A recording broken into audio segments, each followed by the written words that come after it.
Quiero que me respondan todos los que están en la ponencia lo siguiente.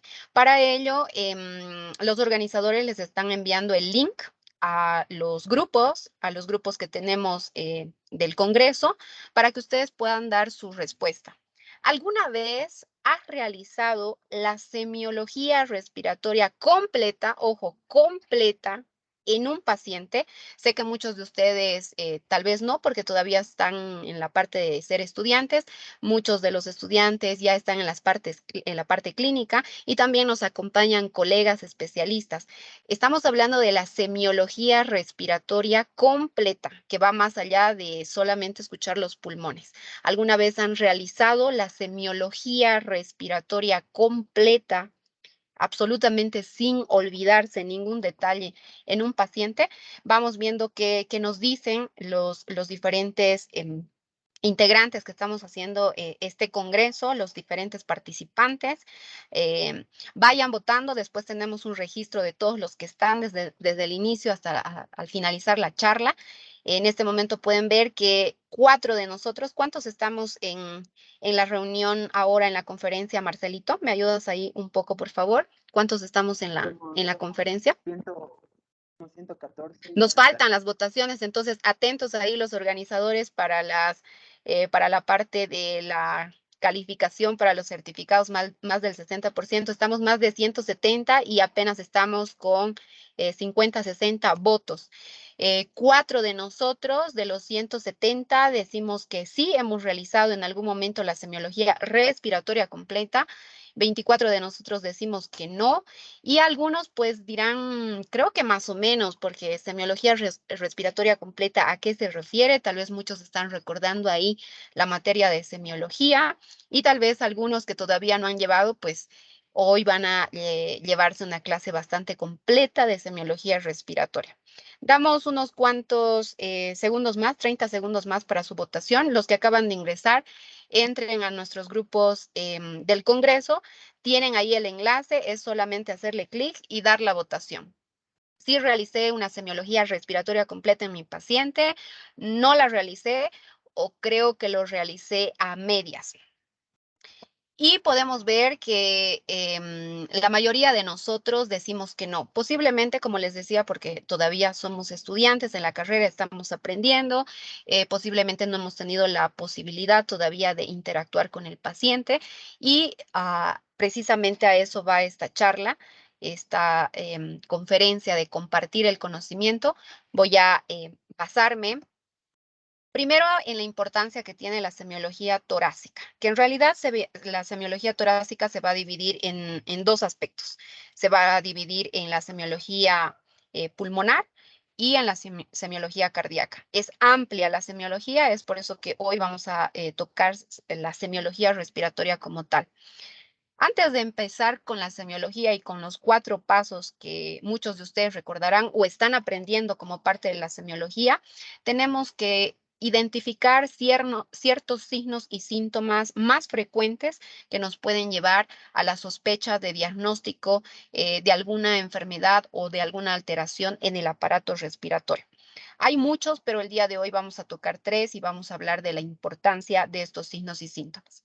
Y luego vamos a entrar a la semiología como tal, desde los 4 grandes aspectos que maneja la semiología en cualquiera de los sistemas. Lo primero que nosotros debemos realizar cuando vamos a hacer la semiología siempre es la inspección, que significa todo lo que es ver al paciente. Luego vamos a realizar la palpación, palpar o con el término coloquial tocar, pero desde un punto ético, las distintas topografías del tórax y todas las características que podamos encontrar con la palpación. Luego vamos a entrar con la percusión, debemos percutir las distintas áreas del tórax y finalmente recién debemos entrar a la auscultación pulmonar.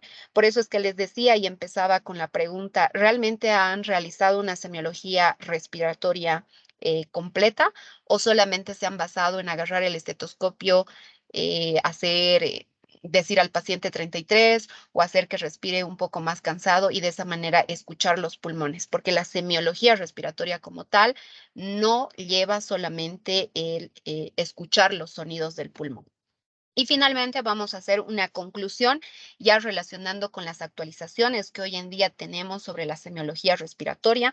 Avances, en los últimos años ha estado bastante estático el avance de semiología respiratoria, pero los últimos 5 años ya con el tema de la pandemia y con la incursión, los últimos 10 años con la tecnología, hoy en día tenemos avances tecnológicos, actualizaciones con escalas, con cuestionarios, tanto en el área pediátrica, semiología pediátrica ha desarrollado un poco más que la parte adulta, pero tenemos esos avances y ahí les voy a ir compartiendo todos los datos que nos van a ir sirviendo tanto para nuestra formación académica como también para nuestra parte laboral. Partimos diciendo de que la importancia que tiene la semiología respiratoria es que es base de lo que es la historia clínica. Cuando nosotros vayamos a realizar un diagnóstico en un paciente, cualquier tipo de diagnóstico de cualquier sistema, sí o sí debemos realizar como primera instancia una buena historia clínica. Y la semiología respiratoria es parte de esta historia clínica. Se sigue considerando hoy en día parte esencial del examen clínico y obviamente parte esencial de la neumología. La semiología respiratoria nos va a ayudar a identificar todos los problemas que tengan que ver con el sistema respiratorio, que no solamente lo compone los pulmones como tal. Y obviamente la importancia radica en que es un órgano vital, genera un signo vital que es la frecuencia respiratoria y por lo tanto es parte de la atención primaria de la salud. Vamos a empezar con los signos y síntomas más frecuentes o por los cuales puede venir el paciente a consultar, que puede haber algún proceso que nos esté indicando alteración en el sistema pulmonar. Como les había mencionado, dentro del examen físico general que se hace en la historia clínica, los signos y síntomas son varios, abundantes, bastantes, que nos pueden relacionar a patologías del sistema respiratorio. Hoy vamos a tocar 3 importantes como el dolor torácico, para diferenciarlo también con la parte del dolor torácico, pero de origen cardíaco. Otra característica puede llegar a ser la disnea o la disnea, que es la dificultad que va a presentar el paciente al momento de realizar los ciclos respiratorios. Puede presentar el paciente también tos, es algo por lo que los pacientes frecuentemente acuden a la consulta, y la tos tiene sus peculiaridades, porque puede estar relacionado con otro signo que es el esputo, donde hay que clasificar el esputo por la cantidad, por las características, por el color y por los agregantes que pueda tener el esputo ya en el aspecto microscópico. Otros signos y síntomas que se pueden presentar puede llegar a ser la cianosis. Y cuando hablamos de cianosis, que es esa coloración azulada, ya sea a nivel corporal, facial o llamando cianosis distal a nivel de los pulpejos, de los dedos, punta de la nariz, labios, em, hay una clasificación también específica porque puede ser una cianosis central o puede ser una cianosis periférica.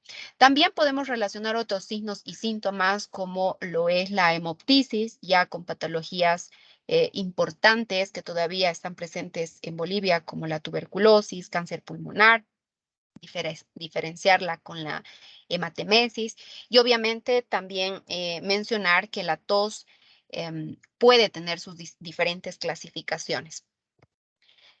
Vamos a tocar, porque les decía, les mencionaba que es bastante amplio. Vamos a tocar los tipos de tos, porque es algo frecuente y es por lo que generalmente los pacientes acuden a la consulta y bueno, cualquier paciente que presente tos siempre sospecha de que los pulmones o algo relacionado con el sistema respiratorio puede estar afectado. Si nosotros vemos los tipos de tos se van a clasificar por diferentes características. Primero hay que ver si hay presencia o no de secreciones. Y de acuerdo a eso se puede clasificar en tos seca, tos húmeda o tos productiva. También es importante en la historia clínica identificar el inicio de la tos y también si es de forma aislada o si es de forma accesoria, es decir, solamente en ciertos momentos. Y en cuanto al inicio, si es aguda o si es crónica, es decir, si es menos de 24 días o si es más de 24 días. Generalmente, los libros indican más de 2 semanas, se puede llegar hasta 3 semanas, 21 días. Se considera que es hasta 21 días de forma aguda, ¿no? Cualquier proceso gripal, no esperemos que la tos se vaya directamente en una semana. Puede demorar hasta 3 semanas, hasta 24 días. Más de 24 días ya es de forma crónica y ahí hay que sospechar en otras patologías. Es amplio, pero hoy vamos a tocar la presencia de secreciones, que es lo que generalmente aqueja a la población. Y cuando nosotros presentamos o el paciente presenta una tos seca, significa que no hay secreciones, o si existen son muy pocas y generalmente no son adhesivas, no son viscosas, eh, al máximo, pero llegan a pegarse en todo el epitelio respiratorio y no son fáciles de expulsar. O a veces simplemente son blanquecinas o a veces no se produce una secreción como tal que venga desde el aparato respiratorio, de los alvéolos o de los propios pulmones. Cuando vemos que hay una tos seca, podemos sospechar desde lo más leve hasta lo más grave patologías como una bronquitis, una faringoamigdalitis crónica, crónica porque la aguda generalmente genera bastante secreción, una laringitis aguda, generalmente solamente hay esa tos, ese ronquido laringio que denominamos, pero ya patologías más graves o relacionadas con otros órganos pueden desarrollar una neoplasia broncopulmonar, una neumonitis, una pericarditis, una pleuritis, una traqueitis, una sinusitis. Incluso cuando la úvula está edematosa o cuando hay pólipos o vegetaciones adenoides de las mismas amígdalas, pueden generar una tos seca. Una tos húmeda, que hablamos de que no genera ese ronquido laringio, aparentemente parecería ser una tos hidratada porque tiene un timbre más grave y se escucha como si el paciente se quisiera ahogar por un burbujeo que se presenta. Se presenta en absceso pulmonar, en bronquiectasias, en bronquitis, puede estar presente también en una laringitis, en una neumonía o en un tipo de tuberculosis que es de tipo cavitaria. Ahora, la tos generalmente también bastante frecuente es la tos productiva, cuando ya se caracteriza por presentar el esputo, es decir, la secreción como tal que el paciente elimina previo a los accesos de tos que tiene. Ahí hablamos que puede ser una faringoamigdalitis aguda, pero ya en procesos graves, por eso hay que identificar, les decía, las características del esputo. Puede presentarse en una bronquitis crónica, en un absceso pulmonar, en bronquiectasias o en casos más graves como un infarto pleural. Ahora, para empezar la parte de la semiología del tórax como tal, primero hay que recordar la topografía del tórax y es algo que nos olvidamos en la consulta y por eso la ponencia también es parte de la actualización, recordar las bases de la semiología. Siempre yo les comento eso porque ha sido una pregunta que nos han observado en el examen de grado, en la historia clínica que hemos realizado, cuando mi grupo dio el examen de grado, porque generalmente nosotros en el hospital, los internos que nos están acompañando y los estudiantes no me van a dejar mentir que no sé si es el término correcto, pero nos malacostumbra a que cuando un sistema está normal, simplemente nosotros nos basemos en la historia clínica de colocar sistema respiratorio sin particular. Sin particular significa que todo está bien. Pero eso nos condiciona a que nos olvidemos la semiología. Y en el examen de grado, cuando nosotros dimos, nos observaron y nos dijeron, ¿y dónde está la topografía del tórax? ¿Dónde está inspección, palpación, percusión, auscultación? ¿Dónde están los tipos de tórax? Por más que esté normal, usted, doctora, lo tiene que escribir. Entonces, es por eso que siempre a los que han sido mis estudiantes, Marcelito también ha sido mi estudiante, siempre les digo que la historia clínica no se podría dejar sistema digestivo sin particular. O a veces colocamos lo básico como sistema respiratorio, murmullo vesicular conservado, sin ruidos sobreagregados. Y esa no es una historia clínica. Entonces, empecemos con la topografía del tórax. La topografía del tórax se va a dividir en 4 tipos de tórax.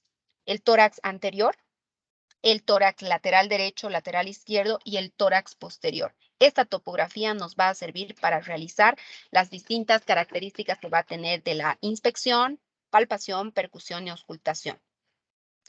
El tórax anterior se va a delimitar, ¿sí? Por el anterior, el lateral y el posterior se va a delimitar por las líneas de delimitación que nosotros tenemos o las líneas de referencia, que vamos a tener líneas verticales y las líneas horizontales. Vamos a tener una línea medio esternal, ¿sí? Que va a dividir un hemitórax derecho en un hemitórax izquierdo anterior. Vamos a tener la línea axilar anterior, la línea axilar posterior que va a delimitar el tórax lateral derecho, lateral izquierdo, y vamos a tener la línea vertebral que nos va a delimitar un hemitórax posterior derecho, hemitórax posterior izquierdo. Vamos a tener líneas horizontales que nos van a delimitar desde dónde a dónde va a ir el tórax, como la línea a nivel clavicular, aunque la región supraclavicular es una área que se debe eh, investigar y se debe realizar también la semiología, pero a nivel de la clavícula vamos a tener la parte superior de donde se va a componer el tórax anterior. Y a nivel de lo que es el reborde costal, vamos a tener la evaluación del tórax anterior. En el caso de la pared posterior, a nivel de la línea supraescapular, hasta más o menos la 12ª dorsal. Y de esa manera nosotros vamos a tener 3 tipos de tórax. Vamos a tener el tórax anterior con las delimitaciones de las líneas correspondientes. Vamos a tener el tórax lateral derecho, lateral izquierdo y vamos a tener el tórax posterior. Para una mejor observación, tenemos acá la línea medio esternal con la fosa yugular y les decía que esta es la primera área, el área supraclavicular, que también va a ser valorada y vamos a tener con el apéndice sifoides la relación con el reborde costal. ¿Es importante delimitar las líneas paraesternales? Sí, porque no nos olvidemos que nos van a ayudar con los cuadrantes y también con los focos cardíacos. Si bien ahora no vamos a hablar de la semiología cardíaca, junto con la semiología respiratoria también se realiza la semiología cardíaca. La línea medio clavicular, que va a ser importante para hacer la delimitación de los mismos cuadrantes, de las mismas áreas, la línea axilar media posterior y la pared posterior, les decía, por la línea vertebral. Y de esa manera vamos a tener también la línea escapular, que va a nivel de lo que son las escápulas, la línea relacionada con la escápulo espinal, ¿no? Con la espina de la escápula, y vamos a tener aproximadamente desde la 3ª vértebra dorsal hasta la 12ª. Y por eso recordarán que uno de los focos que se ausculta en el corazón, que es el foco de la aorta, precisamente descendente, va desde la 3ª vértebra torácica o dorsal hasta la 12ª vértebra dorsal. También vamos a tener la región infraescapular para delimitar uno de los cuadrantes y como les decía, vamos a tener la región de más o menos donde terminan los pulmones, aunque uno de ellos puede ascender un poco más, hasta la 12ª vértebra dorsal. Vamos a empezar con la inspección. Inspección significa visualizar, ver todo lo que pueda llegar a tener el paciente. Y no debemos olvidar, y también se tiene que registrar en la historia clínica, vamos a tener tres tipos de inspección. La inspección somática general, la inspección estática y la inspección dinámica. La inspección somática general significa observar todas las características que ya hemos realizado en el examen físico general. La inspección estática, como su nombre lo dice, es visualizar esta topografía torácica, la que acabamos de ver, y evaluar los tipos de deformidades. Y ya en la inspección dinámica, nosotros vamos a tener 3 tipos de aspectos que tenemos que considerar. Primero, la respiración, es decir, la frecuencia respiratoria, el tipo de respiración, y ahí va a venir las características que tiene una respiración, con un mnemotécnico que siempre les indico, que es el FARTI, que ahí viene la frecuencia respiratoria, la amplitud de la respiración, el ritmo de la respiración y el tipo de la respiración. Y finalmente hay que evaluar si el paciente llega a tener o no signos de dificultad respiratoria. O sea, la inspección no es solamente ver al paciente, hay que dividirla en 3 partes. Cuando nosotros hablamos de una inspección somática general, hay que evaluar desde la posición del paciente. Hay diferentes posiciones de cúbito dorsal, ventral, supino lateral derecho, supino obligado, ventral obligado. Hay que evaluar la marcha o de deambulación. Hay distintos tipos de marcha, marcha táxica, parkinsoniana, características que puedan relacionar con alteraciones cerebrales. Hay que evaluar la facies y la expresión, porque los tipos de facies, que son más de 20, nos pueden identificar patologías de la respiración como también patologías de otros sistemas. Hay que evaluar la conciencia, el estado psíquico, la intelectualidad del paciente con distintas preguntas que vamos a realizar. Hay que evaluar el estado nutritivo, la hidratación. Hay que ver piel, faneras, uñas, pelos, ganglios, mucosas y obviamente hay que hacer el examen físico general con el examen neurológico, que obviamente lo hemos hecho antes de empezar la semiología respiratoria, porque lo primero que se revisa va a ser el examen neurológico, aunque algunas escuelas indican que el examen neurológico lo podemos dejar para el final. De acuerdo a Chamorro, de acuerdo a Argento Álvarez y también Suros, nos indica y nos recomienda de que podríamos empezar con el examen neurológico. La inspección estática les había mencionado que es para ver la topografía del tórax que hemos visto hace un momento y para ver las deformaciones. Ahora, las deformaciones se van a clasificar en dos tipos, pueden ser bilaterales o pueden ser unilaterales. Las deformaciones son importantes porque podemos tener distintos tipos de tórax. Podemos tener un tórax en tonel, que es llamado también tórax enfisematoso, es característico del enfisema pulmonar, pero no solo del enfisema, también se puede presentar en una fibrosis quística o en un asma crónico. Puede ser un tórax con alteración de la columna vertebral, un tórax hipoescoliótico, puede ser un tórax en pectum carinatum, en pectum excavatum, puede ser un tórax raquítico, en rosario raquítico se llama también, o puede ser un tórax de nadador, que es característico de pacientes que tienen coartación de la aorta torácica. Entonces, es importante ver qué tipo de deformidades y anotar qué tipo de deformidades puede llegar a tener el paciente.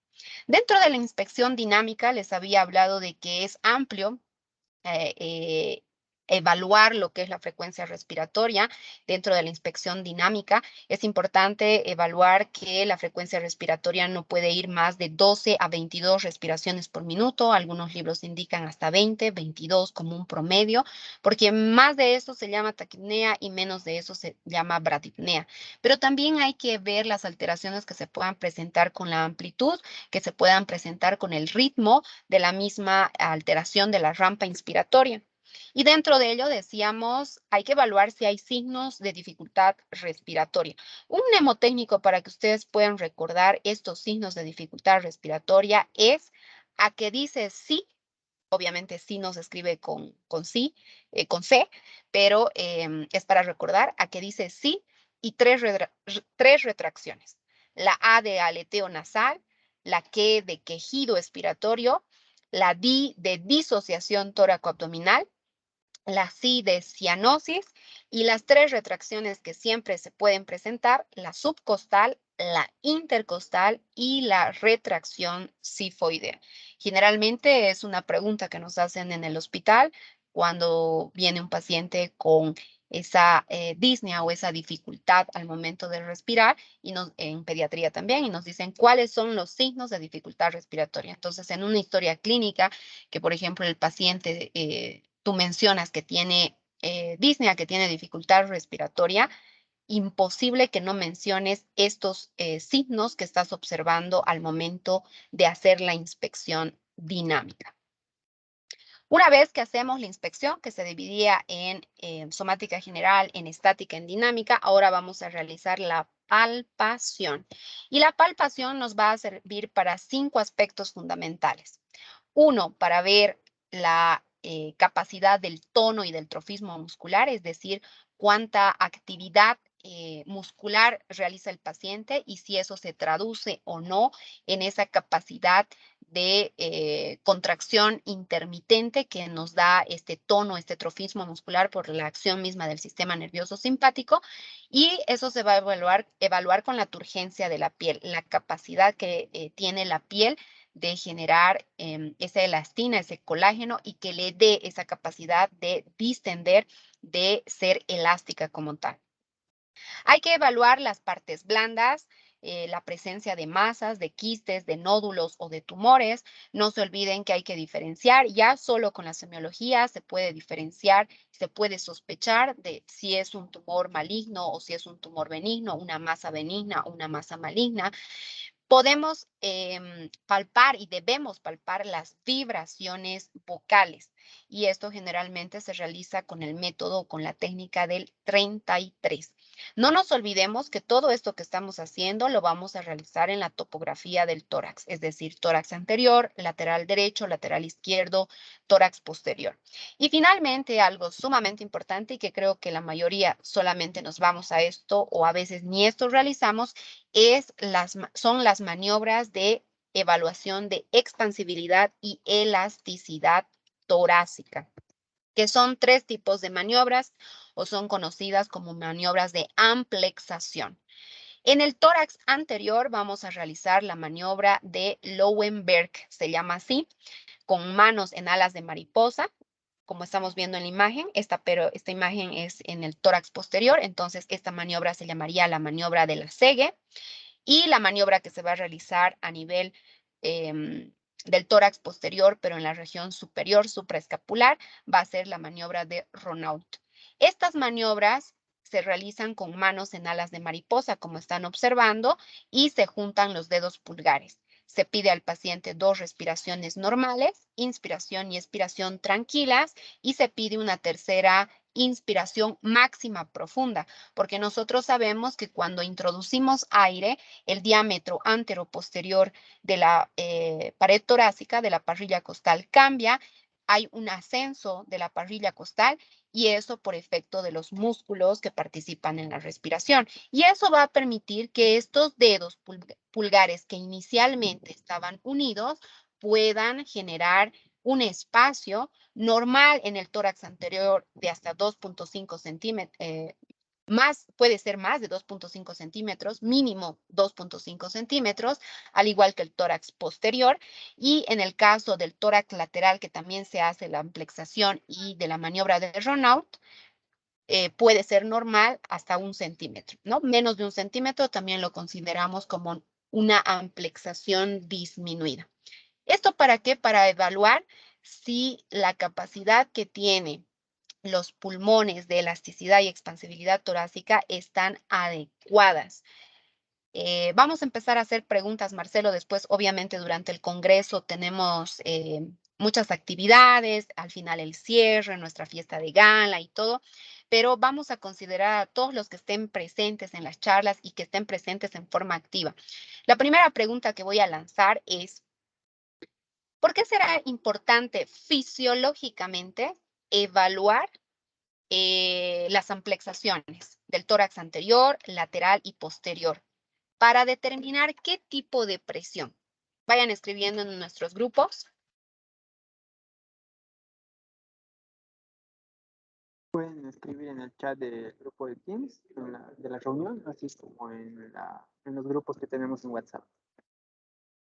Repito la pregunta, ¿cuál será la importancia fisiológica de realizar estas amplexaciones? ¿Sí? Desde el punto de vista fisiológico, para nosotros darnos una idea de qué tipo de presión a nivel fisiológico, a nivel respiratorio. A ver, vamos escribiendo.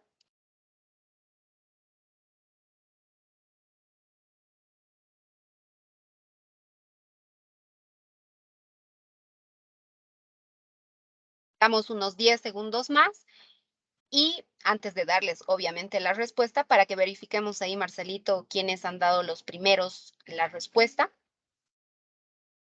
El primero Por que haya WhatsApp escrito me en el chat, mandaron sí. Adriana Maldonado, si no me equivoco, dice la presión negativa del tórax. No.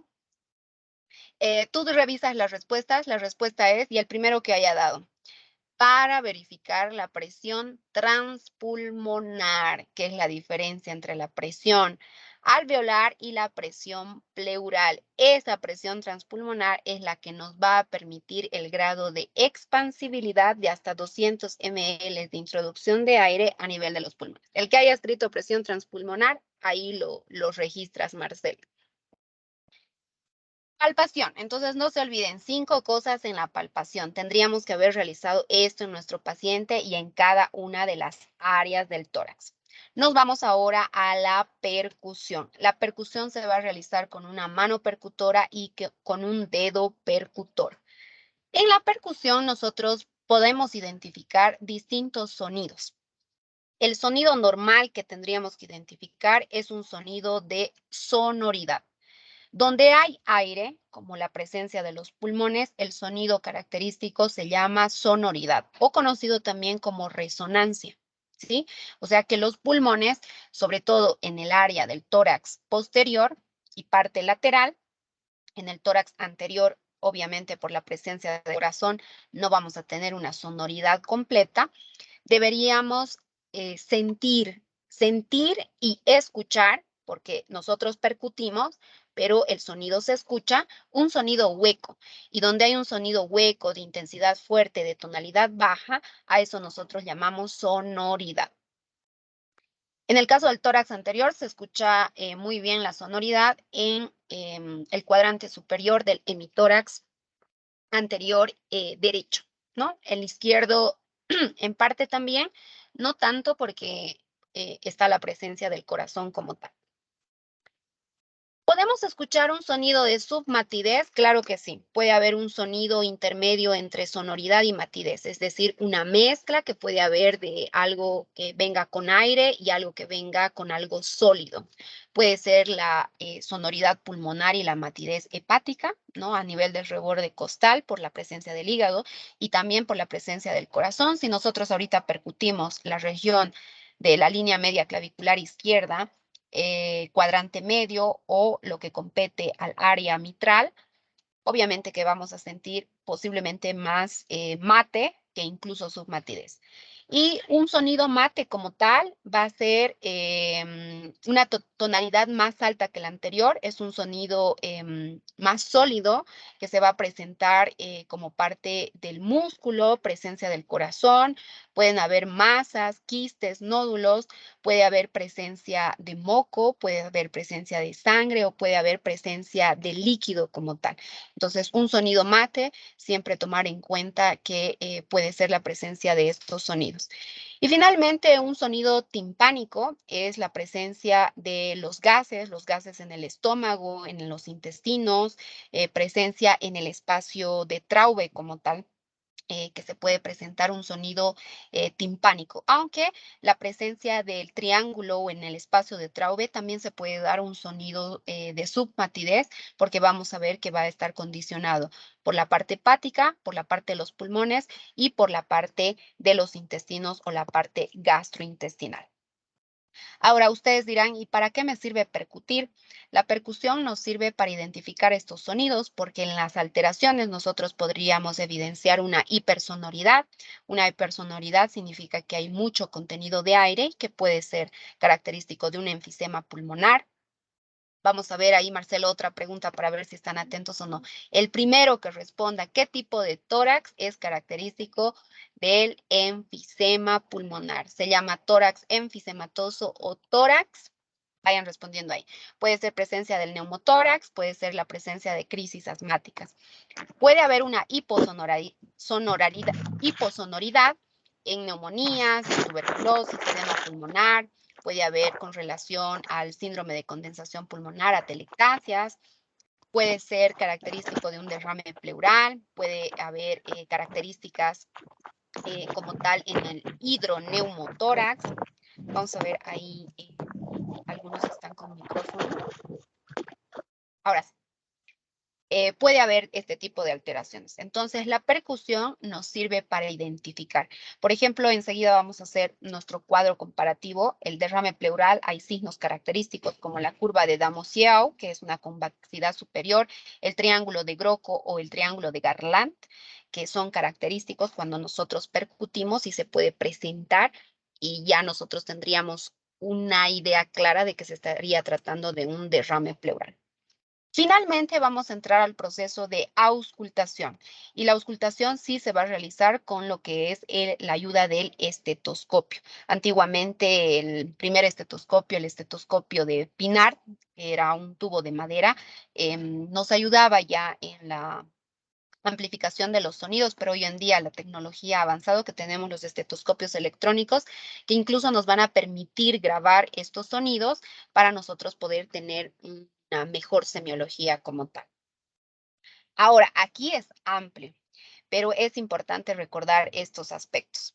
¿Qué vamos a auscultar? Vamos a auscultar los ruidos pulmonares normales y vamos a auscultar, si es que fuera el caso, los ruidos pulmonares patológicos. Si hablamos de ruidos pulmonares normales, estamos hablando de la respiración traqueal, de la respiración broncovesicular, del murmullo vesicular como tal. Generalmente tendríamos que auscultar estos sonidos. El murmullo vesicular es el característico del intercambio gaseoso que tiene que estar presente a nivel de los pulmones. Pero podríamos tener los ruidos pulmonares patológicos. Generalmente esta es una pregunta que nos hacen en el internado también y generalmente respondemos ruidos patológicos del pulmón, roncus, sibilancias y estertores, crepitantes y subcrepitantes. En realidad se dividen en estertores secos, estertores húmedos, en otros tipos de estertores, en alteraciones de transmisión de la voz, en los frotes pleurales, en los soplos e incluso ruidos específicos como el ruido de Guta Gaden. Dentro de los estertores secos tenemos las sibilancias, los roncus, el cornaje y el estridor. Dentro de los estertores húmedos tenemos a los estertores crepitantes y subcrepitantes. Y dentro de otros tipos de estertores caracterizados en la semiología tenemos los estertores de burbuja, y ahí vienen los famosos de pequeña burbuja, mediana burbuja o gran burbuja. Tenemos el estertor traqueal, tenemos los estertores cavernosos y los crujidos.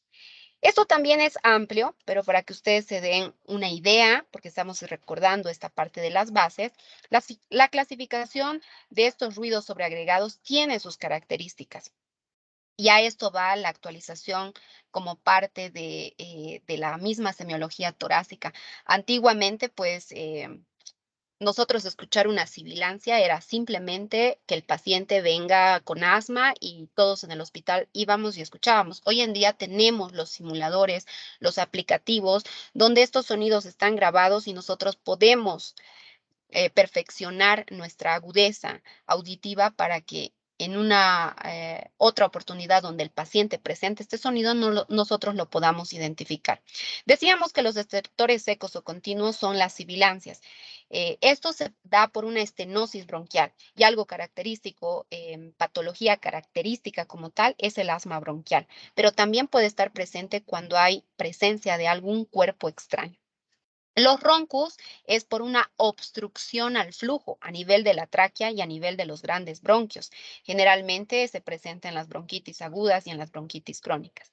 El cornaje es por un paso de aire en una zona estrecha de la vía respiratoria alta, generalmente a nivel de la glotis o a nivel de la tráquea, y pues característico de una laringitis, de una estenosis traqueal o de una estenosis laringea.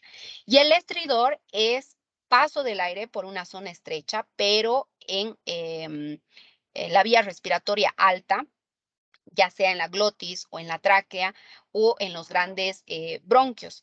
Pero la tonalidad es muy parecida al cornaje, pero la tonalidad es media y es áspera. Es característico de los pacientes que tienen tiraje por la parte de lo que es la estenosis o el croup, que hay que diferenciar con el falso croup también. Todo esto, ¿para qué nos sirve? Ustedes dirán. Precisamente para identificación de los síndromes pulmonares, que son realmente amplios. Y este es un cuadro que les puede ayudar a identificar estos síndromes pulmonares. Generalmente hay que aprenderlo, hay que relacionarlo con la semiología. Una pregunta frecuente en el hospital, porque generalmente una patología frecuente es la neumonía y otra no tan frecuente, pero que hay bastantes casos, es el derrame pleural.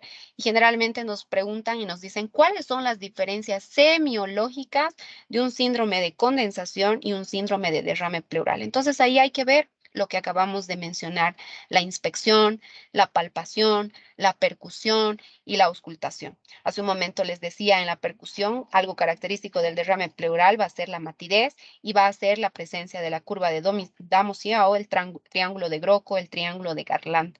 Por ejemplo, en la palpación, en un síndrome de condensación, sí o sí, la piel va a estar sudorosa, va a estar fría y las maniobras de la elasticidad y expansibilidad torácica van a estar disminuidas. Finalmente, ¿cuál es la actualización que hoy en día tenemos con la semiología torácica? Hoy en día tenemos escalas de gravedad, tanto para la bronquitis como el CRUP, el asma bronquial, para la dificultad respiratoria. Muy avanzados, les había dicho, a nivel pediátrico, pero también tenemos escalas, cuestionarios que nos van a ayudar a sistematizar la sintomatología que tiene el paciente.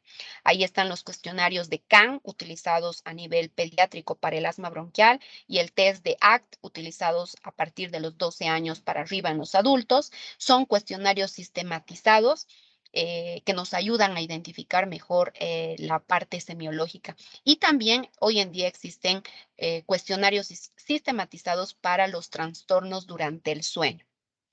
Y obviamente la actualización está como parte de la tecnología, la docencia y el entrenamiento semiológico que hoy en día tenemos con los grabadores, los estetoscopios electrónicos, toda la parte digital que nos ayuda a perfeccionar esta parte de la semiología. Por ejemplo, hoy en día se utiliza la escala de Wood, Domnes, no es tan nueva, pero ha sido un aporte a la semiología, donde nosotros vamos a tener estas escalas de gravedad para identificar la crisis asmática en pediatría. Tenemos cuestionarios de asma que les decía en el paciente adulto ya estandarizados, que les voy a compartir, les voy a decir dónde van a obtener toda esta información, que nos van a ayudar en la parte de nuestra historia clínica. Y también les voy a compartir esto, no se preocupen, les voy a dar todos los enlaces, que esto creo que es lo que más nos interesa ahora que estamos en la etapa de formación. Existen simuladores y existen páginas que están categorizadas y están también actualizadas y controladas, donde nosotros podemos entrar de universidades, obviamente, que han sido revisadas, videos, tutoriales, simuladores, aplicadores, donde nos pueden ayudar a identificar mejor la semiología del tórax. ¿Cuáles son los puntos clave para estas actualizaciones? No se olviden que la historia clínica es fundamental. Debemos saber realizar una historia clínica completa. Obviamente, el pilar aquí es la semiología básica. Si no sabemos hacer semiología, es como el doctor, para cerrar, un gran maestro, y seguramente es el maestro de ustedes, va a ser o ha sido su maestro. Es uno de los pocos docentes que yo he visto, docente y médico doctor, en la consulta, que se toma el tiempo de media hora para realizar toda la semiología completa. Y él realmente te revisa tipo de ojo, pestaña, implantación, te hace todos los reflejos, todas las maniobras, te mira el tórax, palpa, absolutamente todo, tal como dice el libro, que es lo que deberíamos hacer, y no basarnos solamente en lo que es rápido. Yo entiendo que hoy en día la consulta no dura ni 5 ni 10 minutos, pero por ley y por situación ética del médico, eso no debería ser. Debemos realizar una semiología completa. Solo los antiguos semiólogos saben eso. Solo con la semiología ya podríamos tener el 80% del diagnóstico de un paciente. Hoy en día nos estamos basando más en los exámenes complementarios y estamos dejando de lado la historia clínica. Como hemos visto, tenemos nuevas herramientas, nuevos tests, nuevas escalas y tenemos también la parte de la tecnología de los simuladores de aprendizaje que hoy en día nos coadyuvan en este proceso de aprendizaje como tal. Muchas gracias por su atención, gracias a los organizadores, a Andrea Velarde, también agradecer a Jenny, a Marcelo, agradecer a Daniela, a Natalia también por la parte del marketing, por organizar esto, a pesar de que todavía ya hemos salido de la pandemia, pero todavía estamos con las secuelas de no poder hacerlo como quisiéramos o presencial. Ha sido para mí un gusto poder darles esta charla, compartir la información Y todo lo que se refiere a los artículos de donde he sacado la información, los cuadros que acaban de ver, los enlaces para los simuladores, lo van a poder tener de primera mano en nuestro equipo, el equipo de doctora Barreto. Pueden escanear este código QRS y ser parte del equipo. Y los que ellos ya son del equipo, espérenme hasta más tardecita, ya les subo toda la información. Muchas gracias. Gracias a usted, doctora, por tomarse este tiempito para nosotros. Ha sido un gusto volverla a ver y volver a escuchar una clase suya. Se la extraña mucho, la verdad, y pues nada, gracias por todo, doctora. Y espero verla muy pronto. Gracias, Marcelo. No sé si hay alguna duda, pregunta, pueden escribir o no sé si ya tenemos tiempo. Estamos ahí justos con el tiempo. Es 12:20 en mi reloj, Marcelo. Mi Sí, ponencia tenía ya, que terminar 12:15, pero tú me dices ahí. sí, le comento que ya inició básicamente la otra reunión, así que creo que es todo por ahora, doc. Perfecto. Cualquier cosa, de todos modos, escríbanme en las redes sociales, en Facebook, en Instagram, en TikTok, en YouTube, en Telegram. Cualquier cosa, yo voy a estar ahí respondiéndoles las dudas que puedan llegar a tener. Que tengan un buen resto de jornada. No se olviden, apasionense por la medicina. Seamos grandes, hagamos un cambio como tal en la salud y bueno, dentro de poco nos estamos viendo también. Que tengan muy buena tarde. Gracias, Marcelo, y gracias a todos. Hasta luego, doc.